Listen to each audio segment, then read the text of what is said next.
Je m'apprête à lire un article qui fait référence aux façons de se comporter quand on voyage dans le monde et ce qu'on doit faire. Donc, je vais lire d'abord les petites phrases qu'il y a sur la page couverture et ensuite on passera à la lecture de l'article. En vacances à l'étranger, qui sait se comporter, sait se faire apprécier. Le titre, c'est Savoir vivre à travers le monde.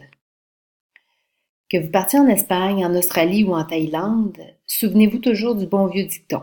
Autre pays, autre mœurs. Un bonjour trop décontracté, une bonne intention déplacée, et vous voilà grillé auprès de vos hôtes. Pas d'inquiétude, pour éviter les grosses gaffes, suivez les bons conseils des collaborateurs du Reader Digest de par le monde. Alors, on va se concentrer maintenant sur le texte. En réalité, ça apparaît comme des courts paragraphes qui font état de comment se comporter dans différents pays et c'est surtout centré en Europe. Alors, il y en a plusieurs, je ne vais pas tous les lire parce que ça fait beaucoup, mais je vais en choisir deux, trois à l'intérieur de cette page-là. Je vais commencer avec l'Espagne parce que j'ai toujours apprécié l'Espagne. Alors, je commence la lecture. Les Espagnols aiment le chahut. Donc, déjà en partant, chahut, pour moi, c'est vraiment un mot que je comprends pas. Donc, je vais le surligner et je vais même me mettre un petit point d'interrogation à côté de façon à ce que ça soit bien clair que je cherche une clarification. Je veux savoir ce que ça veut dire. Et le moyen pour y arriver, c'est que je vais continuer à lire dans la phrase. Les mobylettes pétaradantes. Oh, ça, tout de suite, là, je vois qu'il y a un mot plus petit à l'intérieur. Il y a le mot pétard. Et un pétard, ça fait un bruit. Les klaxons de voiture. Bon, c'est que les klaxons, c'est loin d'être silencieux. Et la télévision à fond. Ça veut dire que le volume est au maximum. C'est pour eux une seconde nature que de faire du bruit. Bon, tiens, là, je pense que je viens de trouver quel est mon synonyme que je pourrais utiliser pour remplacer chahut. Alors, si je disais les Espagnols aiment le bruit, les mobylettes pétaradantes, les klaxons de voiture et la télévision à fond, c'est pour une seconde nature que de faire du bruit, ça fait du sens. Je pourrais même le remplacer par un autre synonyme, par le mot tapage. Alors, je pourrais dire les Espagnols aiment le tapage. Donc, ça convient dans les deux cas. Ce que je vais faire, c'est que je vais aller noter justement ma clarification. Donc, ici, pour le mot chahut, j'ai trouvé que bruit ou tapage étaient deux mots excellents pour comprendre ce que ça voulait dire. Donc, je vais venir biffer mon point d'interrogation parce que j'ai l'impression d'avoir vraiment là, saisi ce que veut dire le mot chahut. Je continue la lecture de mon texte. Donc, ne perdez pas votre temps à vous plaindre à la réception du vacarme des poubelles en pleine nuit. Fait que déjà, là encore, il y a le mot vacarme. Pensez plutôt d'emblée à demander une chambre sur cour au dernier étage. Dans les restaurants et les lieux publics, chacun hurle, encore un mot qui est relié au bruit, à qui mieux, constate Natalia Alonso, rédactrice en chef de l'édition espagnole du Reader Digest à Madrid. Bon, le constat que je fais, moi, là, après la lecture de ce paragraphe-là, c'est que je suis vraiment surprise de découvrir que les Espagnols aiment beaucoup le bruit comme ça. Et je pense même que je serais en mesure d'émettre une prédiction. C'est-à-dire que l'ensemble des petits textes que je vais lire, à mon avis, va contenir également des éléments qui vont me surprendre, qui va avoir un effet de surprise pour moi. Ça va être différent de ce que je me faisais comme idée jusqu'à maintenant. Donc, je vais m'inscrire ma prédiction. Je vais l'écrire ici. Donc, je vais me faire une prédiction. C'est que les textes, les petits paragraphes, les courts paragraphes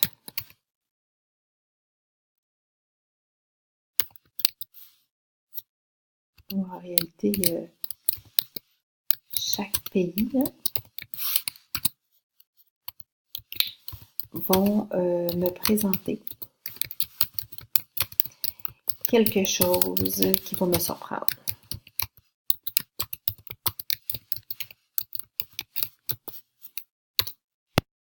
OK. Mon prochain choix se porte sur la France. Alors, je vais commencer à lire le paragraphe. Les Français sont très attachés aux formules de politesse. Bonjour monsieur, merci madame. Ils se serrent la main à profusion et, comme les Suisses, ils se font la bise. OK. Ben, ça, moi, je me pose vraiment la question, pourquoi ils se font la bise? Donc, je vais venir me l'écrire ici. Question. Question. Pourquoi les Français se font la bise? Et je vais continuer à lire ensuite mon texte. 2, 3 ou 4 selon les régions, il ne s'agit pas de claquer un baiser mouillé sur la joue de votre vis-à-vis, mais quand vous le connaissez peu, d'esquisser une bise aérienne en imitant le son du baiser.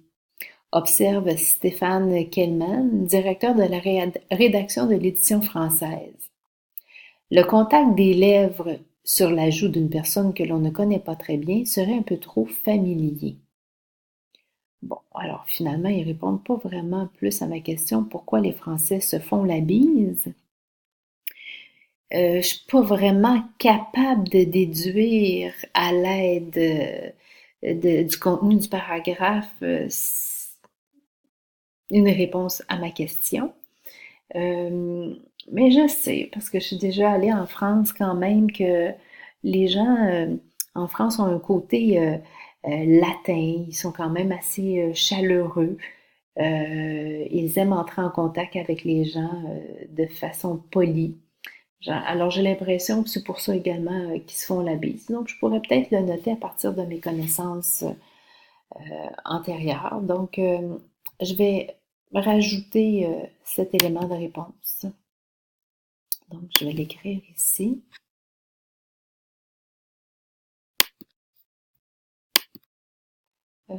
Donc ma réponse à ma question, ben ça pourrait être que le côté latin des Français est développé. Ce qui les pousse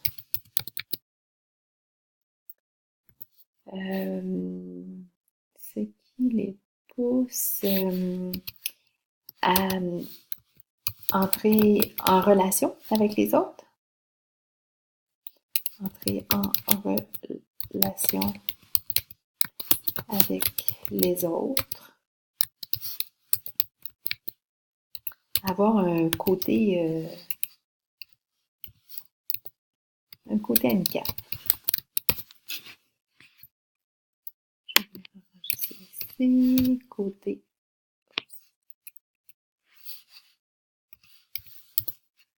Côté latin des Français est développé, ce qui les pousse à entrer en relation avec les autres. Ils ont un côté amical. Bon. Alors, je vais poursuivre.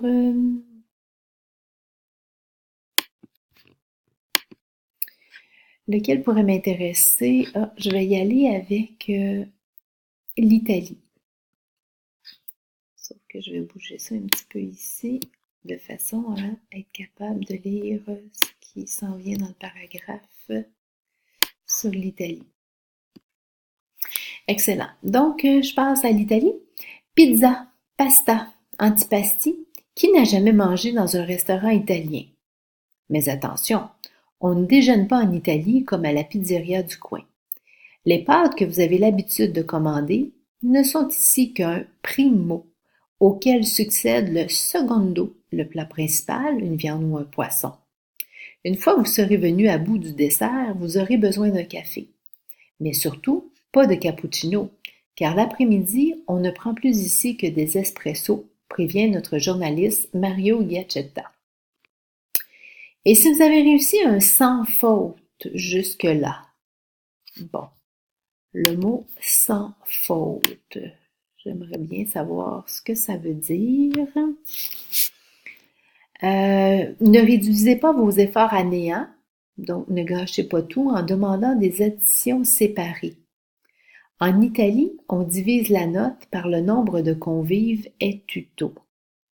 Donc ce mot-là, là, sans faute, il faut vraiment que je le clarifie. Alors, je me mets un point d'interrogation à côté. Et là, je viens de finir de lire le paragraphe. En réalité, je vais retourner un petit peu précédemment pour comprendre ce que ça veut dire un sans faute.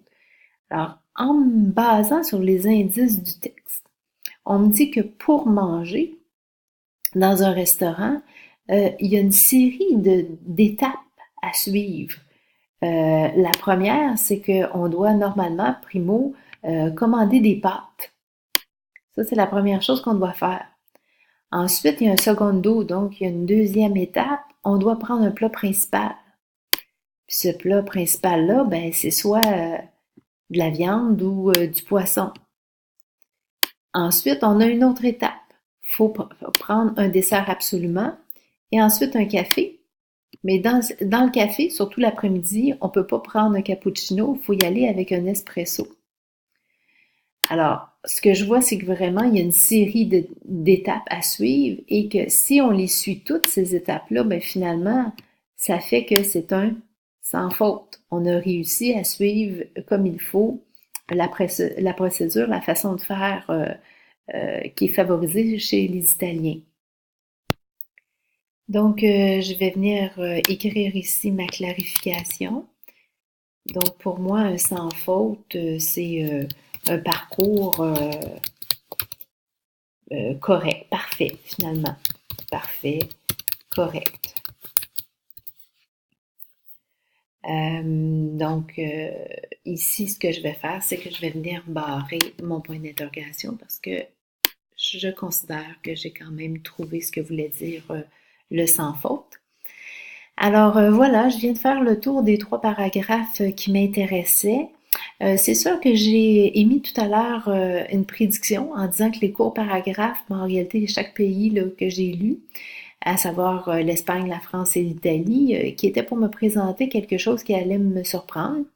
Dans le cas de l'Espagne, ben, c'est le bruit. Ici, au niveau de la France, ben, c'est de se faire la bise. Et au niveau ben, de l'Italie, c'est vraiment toute la procédure alimentaire quand on va dans un restaurant. Donc, je considère vraiment que ma prédiction, elle avait du sens. Fait que je vais venir cocher à côté en voulant dire que ici, finalement, j'étais en plein dans le mille quand j'ai émis ma prédiction. Alors voilà,